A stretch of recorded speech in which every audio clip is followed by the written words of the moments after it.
जी sir, क्या चल रहा है जिस तरीके से दिल्ली में कूड़े को लेकर राजनीति हो रही है, आप क्या कहना चाहेंगे? क्या दोबारा वापसी हो रही भाजपा की एमसीडी में? ये पहला चुनाव है नगर निगम का। जी पहले जो 3 नगर निगम होते थे उसकी संरचना ये थी कि नीचे नगर निगम, बीच में केजरीवाल सरकार, उसके ऊपर केंद्र सरकार, और यही लड़ाई होती थी। इसके पास फंड नहीं है, उसके पास पैसा नहीं है, उसके पास शक्ति नहीं है, उसकी एलजी से लड़ाई हो रही है, उसकी पुलिस से लड़ाई हो रही है।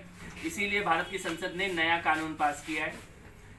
ये नगर निगम अब सीधा सेंट्रल गवर्नमेंट को रिपोर्ट करने वाला नगर निगम बनाया है। पहले से ज्यादा शक्तियां और संसाधन है। तो इस ऐतिहासिक नगर निगम का पहला चुनाव होने जा रहा है और मुझे ये लगता है कि केजरीवाल सरकार के जो झूठ थे और जो पाप थे उसका हिसाब किताब 4 तारीख को दिल्ली की जनता करेगी।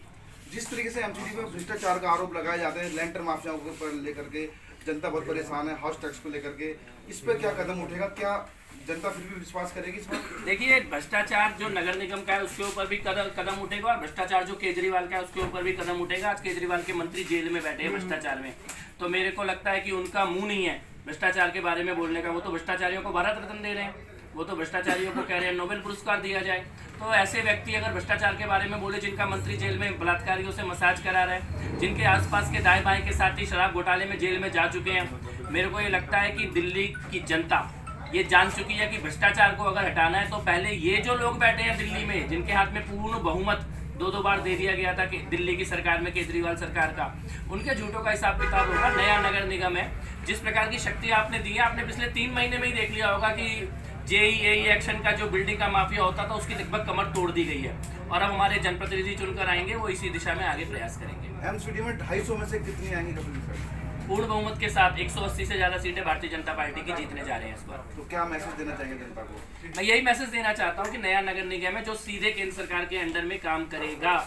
इस नए नगर निगम को संसद ने बनाया है। पार्लियामेंट के कानून के मुताबिक अब निगम पार्षद सीधे मोदी सरकार के अंडर में होंगे। एक मेयर होगा, एक ही स्टैंडिंग कमेटी चेयरमैन होगा।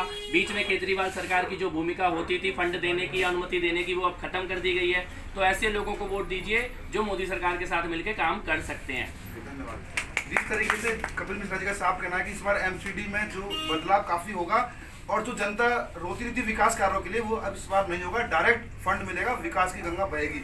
हम्बीर सिंह जी, मैम क्या बताना चाहेंगी शॉर्टकट में जो आपने बीते 5 साल विकास कार्य? देखिए, हमारी पार्टी तो विकास करने वाली पार्टी है और आगे बहुत विकास होने वाली है। जैसे भाई साहब ने बताया कि केंद्र से पैसा आएगा और एमसीडी उसको पूरा का पूरा काम करेगी। कोई शिकायत हम देते भी नहीं। वैसे पार्टी ने जिस तरीके से आप पर भरोसा किया दोबारा से, क्या क्षेत्रीय जनता भरोसा करेगी? बिल्कुल